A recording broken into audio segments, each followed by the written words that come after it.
अस्सलाम वालेकुम class, welcome back to connected classroom. आज हम जो चैप्टर शुरू करने वाले हैं वो चैप्टर नंबर 5 है, जिसका नाम है applications of computer science. Last time जो हम चैप्टर पढ़ रहे थे वो था डाटा साइंस का।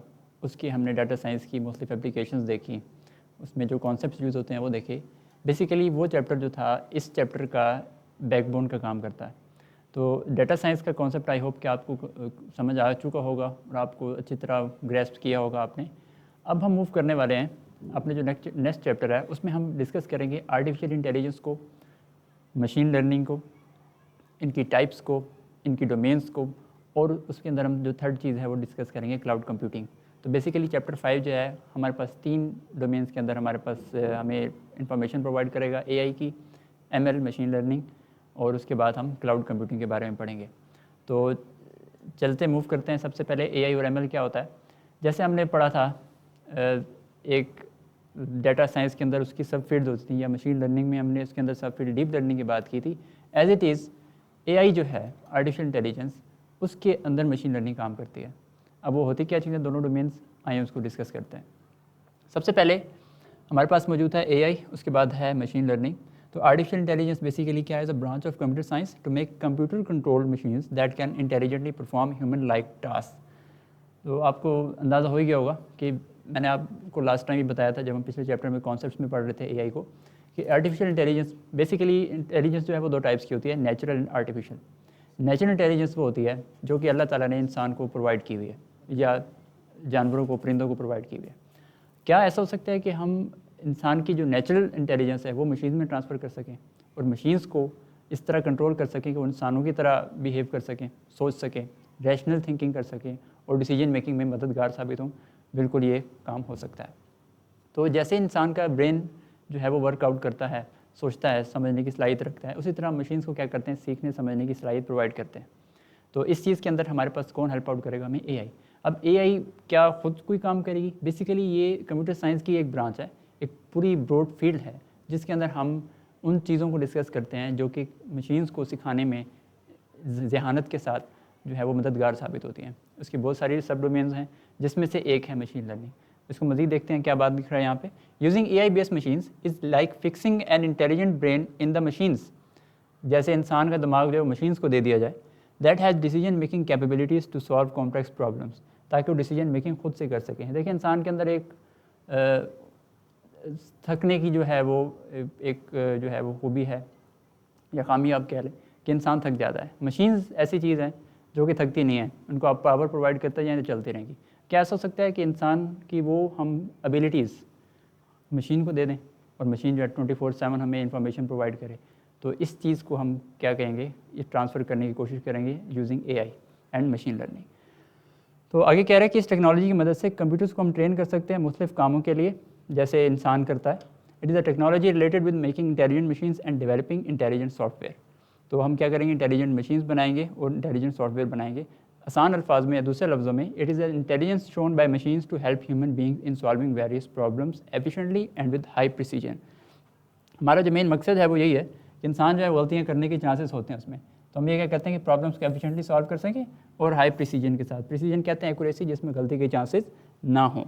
तो लिहाजा क्या होगा, कॉम्प्लेक्स प्रॉब्लम हम बासानी सॉल्व कर सकते हैं। बेसिक डेफिनेशन आप यहाँ से लेके भी यहाँ तक इसको आप कर सकते हैं। इसको रट्टा लगाने की जरूरत नहीं है, ये आपकी डिस्क्रिप्शन के अंदर आप इसको अपने अल्फाज में भी मॉडिफाई कर सकते हैं। नेक्स्ट हमारे पास है machine learning. What is machine learning? Machine learning is basically अ सब ब्रांच ऑफ एआई। देखिए कंप्यूटर साइंस में एआई आया और एआई के अंदर फिर क्या है, मशीन लर्निंग है। और फिर इसी मशीन लर्निंग के अंदर हमने लास्ट चैप्टर में क्या बात की थी, डीप लर्निंग। फिलहाल हम इतनी डीप नहीं जाएंगे, हम जो है उसको ओवरव्यू ऊपर से लेंगे। अब चलते हैं मशीन लर्निंग पे। Machine learning is a field with in the artificial intelligence. ठीक है, क्या है कि ये एक सब फील्ड है with in artificial intelligence, AI की सब ब्रांच है, that teaches computers to learn from data inputs and experience like humans without direct programming. That is very important word. हम डायरेक्ट प्रोग्राम कंप्यूटर्स को नहीं करते। अब जब डायरेक्ट प्रोग्राम नहीं करेंगे तो वो कैसे सीखेंगी? तो सारी बात है, प्रोग्रामिंग के बैक एंड पे एल्गोरिदम वर्कआउट करते हैं। ओके, आप कोई चीज़ भी समझते हैं, आपका दिमाग एक बगैर जाने यानी अननोइंगली क्या करता है, एल्गोरिदम बनाता है, उससे भी आपको सीखने में मदद मिलती है। Same goes with the machines. तो हम क्या करते हैं, एआई की मदद तो ले ली, अब हमने ऐसे एल्गोरिदम डिज़ाइन करने हैं जिससे हम मशीन्स को प्रोवाइड करेंगे डायरेक्ट कोडिंग हमने नहीं की। जैसे आप प्रोग्राम या सॉफ्टवेयर की मदद से कंप्यूटर्स को इंस्ट्रक्शंस देते हैं ना, वो क्या करता है, वो इंस्ट्रक्शंस को समझता है, उसको फिर अंडरस्टैंड करके प्रोसेस करके अपना प्रोसेसिंग करके इसको आउटपुट जनरेट करने की कोशिश करता है। यहाँ पे क्या होगा, हमने कोई डायरेक्ट इंस्ट्रक्शन नहीं देनी, हमने उसको सिर्फ एल्गोरिदम दे देना है कि ये काम आप करके दो। अब वो बैकएंड पे कैसे करेगा, उसके पीछे एक एल्गोरिदम वर्क आउट कर रहा होता है, लेकिन हम डायरेक्ट प्रोग्रामिंग इसको प्रोवाइड नहीं करते। तो क्या है, machine a algorithms are based on ML machine learning to predict output. देखिए यहाँ पे इनपुट आउटपुट का ताल्लुक रहेगा कि इनपुट हम बाज़ात हमें पता होती हैं, बाज़ात हम अननोन डाटा देख के कहते हैं ये आउटपुट जनरेट करें। उसके आगे हम डिटेल में भी चलते हैं, वो दो मशीन लर्निंग की टाइप्स हैं, उसको हम डिस्कस करेंगे अभी। तो क्या कह रहे हैं कि machine learning algorithms facilitate computers to train on data inputs and analyze it to produce accurate output values. Input देंगे, उसको एनालाइज करके आउटपुट को जनरेट करना है, जो कि नॉर्मल कंप्यूटर्स करते हैं। It is a technology that recognizes patterns in large databases to build models to automate decision making। ये इंपॉर्टेंट बात यहाँ पे आ रही है कि ऐसी टेक्नोलॉजी है जो कि पैटर्न्स को रिकग्नाइज करती है इन लार्ज डाटाबेसेस या डाटा सेट्स भी आप कह सकते हैं। देखें, जब हमारे पास डाटाबेस बहुत ज़्यादा इंक्रीज़ कर जाती हैं, बढ़ जाती हैं, तो उसमें हमें अल्टीमेटली सहारा लेना पड़ता है मशीन्स का, क्योंकि इंसानी ब्रेन जो है वो इतनी सलाहियत नहीं रखता कि इन सबको इतना कॉम्प्लेक्स डाटाबेस को जो आपस में इंटर रिलेट कर रही हैं, उनको उसमें से मीनिंगफुल डाटा निकाला जाए। तो हमें एक सॉफ्टवेयर की या सिस्टम्स की मदद का सहारा लेना पड़ता है ऐसी मशीन्स का, जो कि इंटेलिजेंटली डिसीजन मेकिंग कॉम्प्लेक्स किस्म की परफॉर्म कर सके। तो क्या होगा, डिसीजन मेकिंग हमारी ऑटोमेटेड हो जाती है। ऑटोमेट यानी खुद से वो मशीन्स क्या करती हैं, डिसीजन मेकिंग की सलाहियत जो है उनके अंदर आ जाती है। तो क्या है, इससे क्या फ़ायदा होगा, डिसीजन मेकिंग कैपेबिलिटीज़ इंप्रूव हो जाएंगी टाइम के साथ, जैसे ही इनपुट आप ज़्यादा से ज़्यादा देते जाएंगे। यहाँ पे आपको मैं बताता चलूँ कि अपने आप को एल्गोरिदम्स एडजस्ट करते रहते हैं जितना ज़्यादा डाटा प्रोवाइड किया जाता है। अब देखें, जब हम डाटा की प्रोवाइड करेंगे तो फिर हमें डाटा साइंस का कॉन्सेप्ट यहाँ पे लेना पड़ेगा। बिग डाटा भी आप कह सकते हैं कि डाटा जितना ज़्यादा मिलेगा, जितना वर्सटाइल होगा, जितनी वैरायटी के साथ होगा, उसी हिसाब से मशीन्स को लर्निंग करने का मौका मिलता है। बिल्कुल ऐसे ही है जैसे एक छोटा बच्चा जब इस दुनिया में आता है, उसको नहीं पता आसपास क्या है, वो ऐसा ऐसा अपने एक्सपीरियंसेस से सीखता है, रो के अपनी बात समझाता है। तो ऐसा ऐसा जिस माहौल में वो बड़ा होता है, जिस टाइप के इनपुट्स वो लेता रहता है, जिस तरह का उसका एक्सपीरियंस फेस करता है, उसके मुताबिक ही उसकी क्या होती है, तरबियत होती है। तो अल्टीमेटली क्या होता है, वो उसी तरह का फिर बड़ा होकर बनता है। ओके, तो इसी तरह मशीन्स क्या है, जिस टाइप का आप उनको डाटा प्रोवाइड करेंगे, उसी के बेस के ऊपर वो ट्रेन होती रहती हैं। अब डाटा कितना एक्यूरेट है, वो फिर हमें बैक एंड पे हमारी जिम्मेदारी है कि उसको हम कितना एक्यूरेट डाटा प्रोवाइड कर रहे हैं। Got it. तो आगे चलते हैं। Machine learning has become very useful technique for solving problems related to many areas. ये वही बात यहाँ पे भी रिपीट कर रहा है कि इमेजेस को रिकग्नाइज करना, स्पीच को रिकग्नाइज करना, फ्रॉड को डिटेक्ट करना बैंकिंग ट्रांजैक्शन में। ये हमने बड़ी डिटेल में लास्ट चैप्टर में एग्जांपल्स दिए हैं, इस पर मैं ज़्यादा टाइम नहीं लगाऊंगा। आइडेंटिफाइंग स्पैम, कोई फेक ईमेल्स आ रही हैं, आपको कोई धोखाधड़ी के लिए तो नहीं भेज रहा। ईमेल फिशिंग, किसी को टारगेट करना। फिशिंग ये वो मछलियाँ पकड़ने वाला फिशिंग नहीं है। फिशिंग बेसिकली क्या है कि आप किसी इंडिविजुअल को टारगेट करते हैं, उसको यानी आप समझें कि उसको झांसा देते हैं, आप उसको धोखाधड़ी के ज़रिए अपना कोई ना कोई काम करवाते हैं, ऐसी कोई डिटेल उससे निकलवा देते हैं। ज़्यादातर ये फ्रॉड्स के अंदर यूज़ की जाती है। Image and video recognition, translation, virtual personal assistant, Google search engine, ये आगे इसकी मज़ीद डिटेल्स भी आएंगी। आप ये ज़्यादातर यूज़ करते हैं, आपको पता ही होगा। सेल्फ ड्राइविंग कार्स, खुद से चलने वाली गाड़ियाँ, ओके, मैन्युफैक्चरिंग, मेडिकल डिवाइसेस, इन सब के अंदर मशीन लर्निंग का कोई ना कोई रोल है। इसकी बाकी डिटेल एग्जांपल्स आगे हम डोमेन्स के अंदर इसको इंशाल्लाह ज़रूर डिस्कस करेंगे। तो ये था थोड़ा सा ओवरव्यू। अब चलते हैं मशीन लर्निंग की दो टाइप्स के ऊपर। देखें, बेसिकली इसकी गालबन 4 के करीब टाइप्स हैं, supervised, unsupervised, semi supervised and reinforcement. आपका जो यहाँ पे कोर्स है उसके अंदर दो हैं, सुपरवाइज्ड और अनसुपरवाइज्ड। बेसिकली ये दो बेसिक टाइप्स हैं इसको हम डिस्कस करते हैं। नाम से ही ज़ाहिर है, और ये एग्ज़ाम पॉइंट ऑफ व्यू से बहुत इंपॉर्टेंट है, इसको आपने बिल्कुल भी स्किप नहीं करना। कोई भी प्रॉब्लम आप कमेंट्स में पूछ सकते हैं, इंशाल्लाह आपको उसका जवाब मिलेगा। बेसिकली सुपरवाइज्ड और अनसुपरवाइज्ड लर्निंग में क्या है कि सुपरवाइज से का मतलब आपको पता है कि किसी चीज़ को पे नज़र रखना, और अनसुपरवाइज क्या है कि उस चीज़ पे नज़र ना रखना। अब हमारे पास जब मशीन लर्निंग हमने बात की कि एल्गोरिदम्स के थ्रू हम उसको क्या करते हैं, मशीन्स को सिखाते हैं, तो क्या हमारे पास कोई सुपरवाइज़र भी होगा उसको देखने के लिए? डेफिनेटली होगा। तो उसमें क्या होगा, ह्यूमन इंटरवेंशन के साथ हम मशीन के आउटपुट्स को एडजस्ट करते हैं। लेट्स सपोज मैंने कहा मेरे पास एक बास्केट है और मैंने उसमें स्ट्रॉबेरीज़ और एप्पल्स रखे हुए चलें, लेट्स सपोज। अब मैं क्या करता हूँ, मशीन से कहता हूँ कि इसमें आप एप्पल्स और स्ट्रॉबेरीज़ को सेपरेट रिकग्नाइज़ करें। मैं उसको इमेज दिखाता हूँ स्ट्रॉबेरी की, तो अगर वो एप्पल जवाब दे रहा है और एप्पल को स्ट्रॉबेरी का जवाब दे रहा है, इट मीन्स कि उसमें गड़बड़ है, इनपुट सही नहीं मिली या उसकी ट्रेनिंग सही नहीं हुई। तो मुझे क्या करना पड़ेगा, अपने या तो डाटा जो इनपुट प्रोवाइड किया उसको ठीक करूँगा या एल्गोरिदम में एडजस्टमेंट करूँगा। तो जिस तरह एडजस्टमेंट्स होती रहेंगी वक्त के साथ साथ, उतना ही वो बेहतर ट्रेन होता रहेगा, उतनी एक्यूरेट रिजल्ट्स वो प्रोड्यूस करता है। एक छोटी सी एग्जांपल थी, सुपरविजन में क्या होगा, हम उस आउटपुट्स को देखेंगे, हमें पता होगा इनपुट क्या है और उसकी बेस के ऊपर हम क्या करते हैं उसको एडजस्ट करते रहेंगे।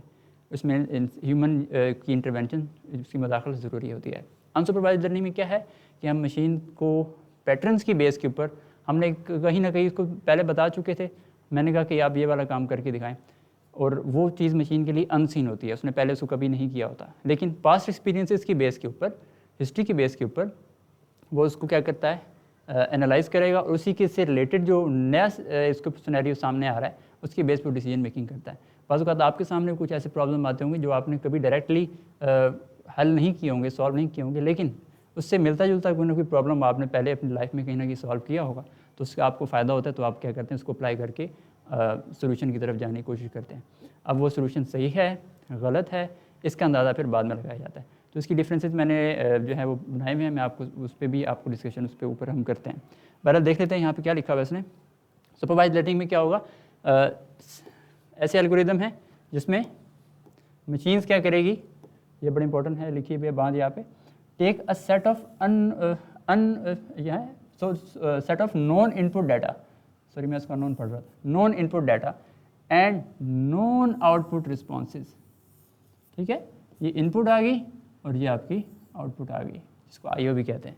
देखिए इनपुट भी पता है और आउटपुट भी पता है, इट मीन्स कि मैंने डाटा जो है वो सुपरवाइज़र की मदद से दिया, उसको पता था डाटा क्या दे रहा हूँ और उसका रिजल्ट एंड पे क्या निकलेगा। अगर वो रिजल्ट प्रेडिक्शन के मुताबिक है, इट मीन्स कि मशीन इस जो है उसको हमने ट्रेन किया है सही। अगर आउटपुट सही नहीं निकली, इट मीन्स कि कहीं ना कहीं उसने गड़बड़ किया, तो मैं उसको सही करूँगा, नहीं आपने ये काम सही नहीं किया, इसका ये जवाब बनता है। तो क्या होगा, to build a model to make predictions. हम इसमें बेसिकली क्या बनाते हैं, मॉडल बनाते हैं। मॉडल जब बनता है तो वो प्रेडिक्शन करता है। मॉडल सही भी डिसीजन मेकिंग कर सकता है, गलत भी कर सकता है, ये टाइम के साथ साथ एडजस्ट होता है। जब मैं बात करूँगा सिस्टम की, तो आप उसको एज अ मॉडल ही ट्रीट करें। ओके, आपके पास बहुत सारे मार्केट में इस टाइम मॉडल्स मौजूद हैं, चैट जीपीटी है, जेमिनाई है, ये सारे क्या हैं, एआई मॉडल्स हैं। ओके, तो क्या है इसमें हमारा गोल क्या होता है सुपरवाइज्ड लर्निंग में, to learn how to do the mapping to match the input to the output. Input को आउटपुट से मैप किया जाता है, हमें यानी इनपुट का आउटपुट पता होता है। जब मॉडल बन जाता है तो फिर हम नई प्रेडिक्शन और अनसीन डाटा के लिए इसको यूज़ करते हैं। देखा आपने यहाँ पे, जो मैंने आपको थोड़ी देर पहले बात बता रहा था कि पहले हमने उसको सिखा दिया, फिर हम उसको डिप्लॉय कर देते हैं, और ये बाद में क्या होता है अपने आप को एडजस्ट करता रहता है अनसीन डाटा के लिए भी। तो क्या होगा, इससे कॉम्प्लेक्स प्रॉब्लम जो है वो सॉल्व होती हैं। यहाँ पे नीचे जिसने लिखा भी एग्जांपल में, मिसाल के तौर पे हमारे पास एक गाड़ी है, हमने उसकी प्राइस को डिटरमिन करना है कि उसकी प्राइस क्या है। तो अब गाड़ी की प्राइस किस पे डिपेंड करती है, वो कुछ फैक्टर्स हैं, वो आप यहाँ पे देखें क्या लिखे हुए हैं, देखें ज़रा। इंजन टाइप क्या है, उसकी पावर कितनी है, कितनी सीसी का इंजन आप कह लें, टॉर्क कितनी है, सब कुछ इस टाइप की। और ट्रांसमिशन है क्या है, ऑटोमेटिक है या मैनुअल है, कितनी सीट्स हैं। Okay, front wheel, rear wheel drive है, फ्रंट व्हील ड्राइव है, 4x4 है, और ये all wheel drive, keyless entry है, पुश बटन स्टार्ट है या आपको चाबी घुमानी पड़ती है, सेफ्टी फीचर्स क्या हैं, कंट्री ऑफ मैन्युफैक्चरिंग किस मुल्क में वो बनी है। तो इन सब को जब मैं मशीन को पहले इनपुट्स प्रोवाइड करूँगा, ये वो फैक्टर्स हैं जिनकी बेस पे क्या है प्राइसिंग को हमने डिटरमिन करना है। तो मशीन क्या करेगी, बजाय इसके कि हम सारे इंजन और ट्रांसमिशन और ये सारी चीज़ें फैक्टर्स को प्लस माइनस करके खुद से हिसाब लगाएं, मशीन ऑटोमेटिकली हमें जल्दी से क्या कर देती है, प्रेडिक्शन एक हमें प्रोवाइड कर देती है कि इसकी इस रेंज के अंदर गाड़ी की प्राइस होनी चाहिए। ये आपको आई होप समझ आ गया होगा। देखिए हमें इंजन टाइप, पावर, ये जो मैंने आपके सामने फैक्टर्स लिखे डिपेंड करते हैं, वेरी करते हैं। गाड़ी की बात हो रही तो ये होगी, कोई और चीज़ होगी तो उसके बारे में हम उसके फैक्टर्स लेंगे, लेकिन हमें पहले मॉडल को ट्रेन करना है। तो क्या होगा, जब ये सारी चीज़ें वो अंडरस्टैंड कर लेगा, उसी के बेस पे फिर क्या होगा, उसको वो ट्रेनिंग करेगा, उसके बाद जब एक मॉडल बनेगा तो हम कह सकते हैं जी हमारा प्राइस डिटेक्टर मॉडल है एआई का। तो हम कहेंगे हमारे पास ये गाड़ी है, इतने सीसी हो और उसमें इतनी सीटिंग कैपेसिटी हो, 4 व्हील ड्राइव है, तो बताएं उसकी प्राइस कितनी अंदाज़ा होनी चाहिए। तो फिर हमें क्या करेगा, मॉडल प्रेडिक्ट करके दे देगा। ओके, अब चलते हैं अनसुपरवाइज पे, इसको हम यहाँ पे कंक्लूड करेंगे, फिर आपको मैं डिफरेंसेस का भी एक चार्ट दिखाऊंगा। अनसुपरवाइज्ड लर्निंग में क्या है, ट्रेनिंग डाटा इज अनसीन। देखें पहले हमें डाटा पता था सारा, हमने इसको प्रोवाइड किया था, जिस तरह गाड़ी की प्राइसिंग हमने मैटर करती थी और उसके लिए हमने क्या था, हमने इसको फैक्टर्स दिए। यहाँ पे क्या है, हमारे पास ट्रेनिंग डाटा नहीं, अनसीन है, टोटली अनसीन है। इनपुट जो है वो हमें नहीं पता, या आप यूँ समझ लें, इसको मैं फ़िलहाल यहाँ से रिमूव कर देता हूँ, सॉरी। अच्छा, training data is unseen and it is unlabelled, यानी लेबल से मुराद क्या है, डाटा की ग्रुपिंग नहीं की, हमने नहीं बताया, पहले हमने लेबल डाटा दिया था, इंजन, उसकी टाइप, उसकी प्राइस, पैसेंजर्स, कैपेसिटी, ये सारा कुछ। यहाँ पे डाटा हमारे पास अनसीन है, तो क्या होगा, अनसीन डाटा क्या है, उसके हमने कोई ग्रुप और कैटेगरी डिफाइन नहीं की हुई, और जब ये मशीन लर्निंग एल्गोरिदम को देंगे ट्रेनिंग के लिए तो उसको ट्रेन करेगा। अब यहाँ पे देखें कोई सुपरवाइज़र नहीं था, जब सुपरवाइज़र नहीं था तो मशीन खुद से ट्रेन होकर अपने आउटपुट जनरेट कर रही है। अब इसको सही गलत कहना किसकी जिम्मेदारी है, लेट्स सी। तो क्या होगा, वो पैटर्न को रिकग्नाइज करता है, फिर रिजल्ट प्रोड्यूस करता है। तो supervise unsupervise learning algorithm looks for hidden patterns, that is very important, hidden patterns को आइडेंटिफाई करेगा। ओके, हिडन पैटर्न से मुराद क्या है कि वो चीज़ें जो हमें नॉर्मल ह्यूमन नहीं आइडेंटिफाई कर पा रहा, वो क्या करेगा, डाटा को आपस में रिलेट करके उसमें से नए इंसाइट्स निकालेगा, जो हमने डाटा साइंस में भी बात की थी। ये इसका सबसे बड़ा फ़ायदा है कि सुपरवाइज में क्या था कि हम उसको उंगली पकड़ के चला रहे थे, इसमें क्या है, वो चीज़ें भी सामने आ गई जो हमने एक्सपेक्ट नहीं की हुई थी। ओके, ये सही भी हो सकती हैं बाज़ गलत भी हो सकती हैं, लेकिन इसका ये फ़ायदा है कि ये अननोन और हिडन फैक्ट्स को भी आपके सामने निकाल के ले आता है, तो इसका बड़ा फ़ायदा है। तो इस टेक्निक को क्या कहते हैं, इसको हम कहते हैं क्लस्टरिंग। ये बड़ा इंपॉर्टेंट है। इसमें क्या है, क्लस्टरिंग, और उसमें क्या था, उसके अंदर हम वर्ड यूज़ करते हैं क्लासिफिकेशन। इसमें क्या है, क्लस्टरिंग अनसुपरवाइज में, सुपरवाइज में क्या है, क्लासिफिकेशन। यार में दो लफ्ज़ याद रखने, क्लासीफाई मीन्स पहचानना, हमने इसको जिस तरह मैंने आपको मिसाल दी थी फ्रूट की, हमने अलग-अलग किए, वो क्लासीफाई किए थे हमने, उनके पैटर्न्स के मुताबिक दिखते कैसे हैं, उनकी अपीयरेंस कैसी है, कलर क्या है, उसके बेसिस पे। यहाँ पे क्या है, हम क्लस्टरिंग करते हैं रिलेशनशिप बना के। ठीक है, हो गया। इसमें एक एग्जांपल देख लेते हैं, फिर हम डिफरेंसेस पे चलते हैं। कि एग्जांपल मैं आपको वैसे बता देता हूँ कि एक बैंक है, उसने एक कस्टमर को लोन देना है, एक कस्टमर आया है एप्लीकेशन लेके कि मुझे लोन चाहिए। अब क्या है, अब उससे हम डाटा लेते हैं, उसका नाम, बैंक अकाउंट, एड्रेस, उसकी सोर्स ऑफ इनकम क्या है, क्या वो तनख्वाहदार तबके से ताल्लुक़ रखता है या वो बिजनेसमैन है, इस टाइप की हम सारी चीज़ें उसके अंदर, उसकी gender, okay, place of living, इस टाइप का सारा कुछ। तो क्या होगा, उसकी बेस के ऊपर हम डाटा इकट्ठा करते हैं। अब हमने क्या करना है, अनएक्सपेक्टेड रिजल्ट्स निकालने हैं, जो हमने मशीन को इस तरह ट्रेन करने को बता सके कि क्या ये बंदा लोन इतना ह्यूज अमाउंट में मांग रहा है, तो क्या ये वापस हमें रीपे भी कर सकता है, वापस कर सकता है कि नहीं। तो उसमें क्या बात लिखी हुई है, तो अब जब हम उसकी एप्लीकेंट की जब डिटेल लेते हैं तो उसमें यहाँ पे बातें लिखी हुई हैं कि उसकी मंथली इनकम क्या है, डेट कितना है उसके ऊपर ऑलरेडी, क्रेडिट हिस्ट्री क्या चल रही है, यानी उस अकाउंट में डेबिट क्रेडिट क्या चल रहा है, उससे भी अंदाज़ा हो जाता है कि इसकी कितनी इनकम और आउट गोइंग इनकमिंग क्या चल रहा है, इसकी डेबिट क्रेडिट हिस्ट्री, कितना पैसा ये नॉर्मली अकाउंट में इसकी फ़्लो करता रहता है। तो पर्सनल डाटा में क्या आ जाएगा, उसका पर्सनल डाटा में आ जाएगा एज, उसका मोबाइल नंबर, उसके बाद उसकी जेंडर, ETC मैंने भी आपको बताई। तो क्या होगा, अब इस चीज़ों में देखें अगर आप उसकी उम्र, उसका मोबाइल नंबर, उसका जेंडर, ये इतना मैटर नहीं करता लोन लेने के लिए जितना उसकी इनकम और क्रेडिट फ्लो मैटर करती हैं। Got it.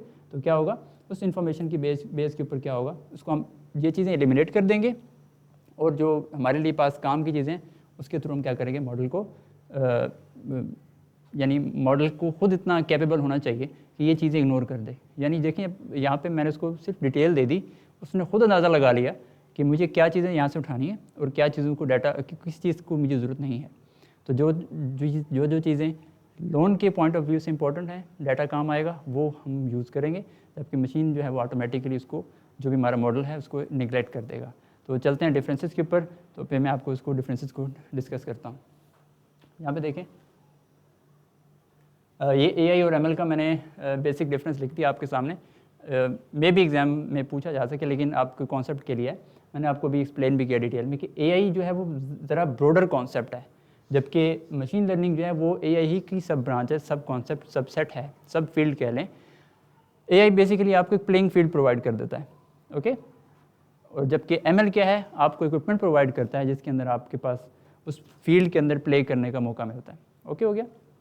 आगे है AI जो है, हर AI वो ML नहीं होती। क्यों? क्योंकि AI के अंदर बहुत सारे जो हैं वो मज़ीद एक्स्ट्रा डोमेन भी हैं, NLP है, कंप्यूटर विजन है, उसके बाद बहुत सारी फील्ड हम आगे डिस्कस करेंगे जब डोमेन की बात करेंगे। लेकिन जो ML है वो सारी की सारी AI के अंदर आती है। Okay, all AI is not ML but all machine learning is AI। Third है, ये इसके अंदर बहुत सारी डोमेन्स हैं, बहुत सारी अप्रोचेस हैं ये यूज़ करते हैं मशीन ह्यूमन इंटेलिजेंस को मिमिक करने के लिए, जबकि मशीन लर्निंग बेसिकली एल्गोरिदम्स को यूज़ करता है, ये एल्गोरिदमिक अप्रोचेस यूटिलाइज़ करता है। ये बड़ा इंपॉर्टेंट पॉइंट है। Okay, I hope this is clear. आगे मूव करते हैं। Supervised machine learning and unsupervised machine learning, ये इंतहाई इंपॉर्टेंट क्वेश्चन है एग्जाम पॉइंट ऑफ व्यू से भी और आपकी अपनी अंडरस्टैंडिंग के लिए भी। इसको आप को पढ़ के मैं इसको डबल टिक मार्क कर देता हूँ, ये एग्ज़ाम में पूछे जा सकते हैं। तब तक जो मैंने डिस्क्रिप्शन वहाँ डिस्कस की उसका एक निचोड़ मैंने आपके सामने लिखा हुआ है कि सुपरवाइज्ड एमएल में लेबल डाटा या ग्रुप डाटा आपके पास मौजूद होता है, उसको यूज़ किया जाता है, जबकि अनसुपरवाइज्ड मशीन लर्निंग में हमारे पास डाटा जो है वो अनलेबल्ड होता है। Got it? तो इसमें क्या है, आउटपुट बेस करती है नॉन इनपुट्स की बुनियाद पे, इसमें हमारे पास आउटपुट बेस करती है पैटर्न्स कितने फाउंड हुए हैं, यानी रिलेशनशिप्स की बेस के ऊपर आउटपुट हमें जनरेट करके देता है। थर्ड पॉइंट क्या है, ह्यूमन इंटरवेंशन इसमें रिक्वायर्ड होती है, हमें सुपरविजन करनी होती है। इसके लिए हमें सुपरविजन ह्यूमन की इतनी ज़्यादा ज़रूरत नहीं होती या बिल्कुल ना होने के बराबर होती है। उसके बाद क्या है, क्लासिफिकेशन की बेस पे वर्क करता है, मैंने अभी आपको एक्सप्लेन भी किया, और ये किस बेस के ऊपर चलता है, अनसुपरवाइज्ड में क्लस्टरिंग होती है।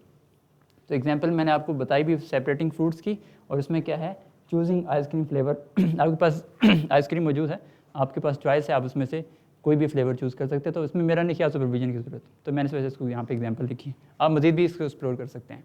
तो ये थी सुपरवाइज्ड और अनसुपरवाइज्ड की का डिफरेंस, इसको आप नोट डाउन भी कर लीजिएगा। तो आज हमने क्या डिस्कस किया, आज हमने देखा चैप्टर का इंट्रोडक्शन, इसमें एप्लीकेशन में हमने बात की कि हमने इसमें 3 चीज़ें डिस्कस करनी है, AI, ML, जिसको तकरीबन हमने 2 को आपस में डिफरेंस की फॉर्म में देख लिया, लेकिन इसकी मज़ीद डिटेल भी हम इंशाल्लाह नेक्स्ट लेक्चर में देखेंगे। थर्डली हमारे पास चैप्टर के एंड पे क्लाउड कंप्यूटिंग होगा, उसको हम एंड पे डिस्कस करेंगे। तो आई होप सो कि आज आपको AI और ML का डिफरेंस और इसकी जो सब टाइप्स हैं मशीन लर्निंग की, सुपरवाइज्ड अनसुपरवाइज्ड, वो क्लियर हो चुकी होंगी। इंशाल्लाह नेक्स्ट लेक्चर में आपसे मुलाकात करेंगे, तब तक के लिए अल्लाह हाफ़िज़।